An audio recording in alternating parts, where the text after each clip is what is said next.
La 5G arrive doucement chez nous. Pour l'instant, seul un opérateur la propose. Pourtant, ses détracteurs parlent d'un développement en marche forcée. Alors, devant les interrogations sur les effets, notamment pour la santé, Tours Métropole organise une concertation sur cette nouvelle technologie. On en parle avec mon invité. Bonsoir Antoine Martin. Bonsoir. Vous êtes adjoint à la France Insoumise au maire de Tours, en charge des services publics numériques notamment. Vous êtes également conseiller métropolitain. Avant de parler de cette consultation que vous menez auprès des citoyens, d'abord, où est-ce qu'on en est du déploiement de la 5G dans la métropole de Tours? Est-ce que vous, élu, vous avez eu votre mot à dire?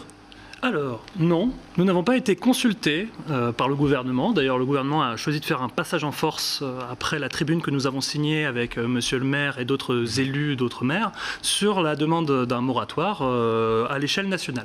Donc, le gouvernement est passé en force et nous nous retrouvons donc aujourd'hui avec le commencement d'un déploiement de la 5G sur l'ensemble de la métropole, notamment d'une 5G assez spécifique, c'est-à-dire elle utilisera le réseau d'antennes 4G en partageant en fait la fréquence de la 4G. C'est-à-dire, c'est un peu comme si vous avez l'autoroute de la 4G, voilà, surtout free. Vous allez avoir l'ensemble de la puissance de la 4G qui va être utilisée, enfin une partie de la puissance de la 4G qui va être utilisée par certains téléphones spécifiquement et un peu en accès premium. On peut dire ça de cette manière. C'est de la 4G améliorée. Voilà, une sorte de 4G améliorée avec un accès premium. C'est timide pour l'instant. Alors pourquoi lancer une consultation, une concertation, sachant aussi que les opérateurs, ils vont quand même. Eh bien, comme on peut le voir, il y a une demande au sein de la société pour pouvoir débattre sur ces sujets-là. On peut voir déjà qu'il y a une question environnementale qui se pose. On ne peut pas dire aux gens qu'ils doivent trier leurs déchets, qu'ils doivent faire un effort, et dans le même temps qu'ils doivent changer de téléphone portable pour pouvoir avoir une nouvelle connexion, quelque chose de plus rapide, plus fort, plus efficace. Il y a des questions sanitaires aussi qui se posent évidemment. Et enfin, le dernier aspect, c'est qu'est-ce que l'on veut comme technologie. Aujourd'hui, on a le député à France Insoumise, François Ruffin, qui sort un livre qui est Leur progrès ou notre progrès, et où justement on se pose la question de savoir quelle future technologique on veut.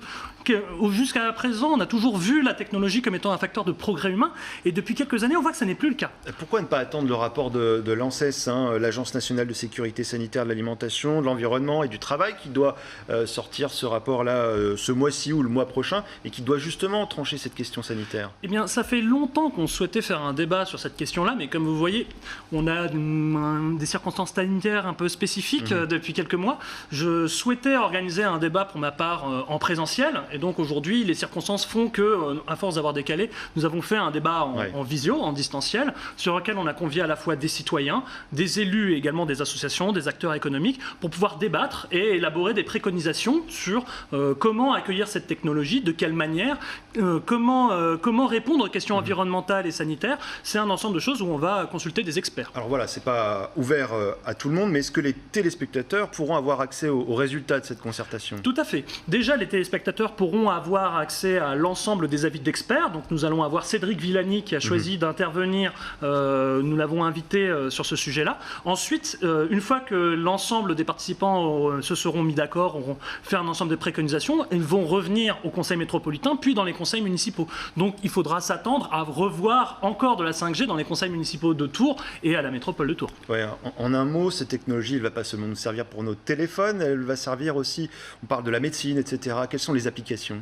Alors, il y a tout un ensemble d'applications. Souvent, ceux qui sont en faveur de la 5G mettent en avant la voiture connectée, la télémédecine. On peut imaginer le fait de télécharger des films en HD très rapidement sur votre téléphone portable. Il y a tout un ensemble de promesses qui sont derrière. Imaginez, vous pouvez prendre le train et avoir un film très rapidement ou un jeu sur votre téléphone portable en quelques secondes. Pour nous, ce sera du confort. C'est essentiellement du confort. Mais la question est de savoir qu'est-ce qui va changer par rapport à la 4G. En quoi est-ce que vous avez besoin de la 5G pour pouvoir mieux utiliser Facebook, Twitter, tous les réseaux sociaux, tous les YouTube?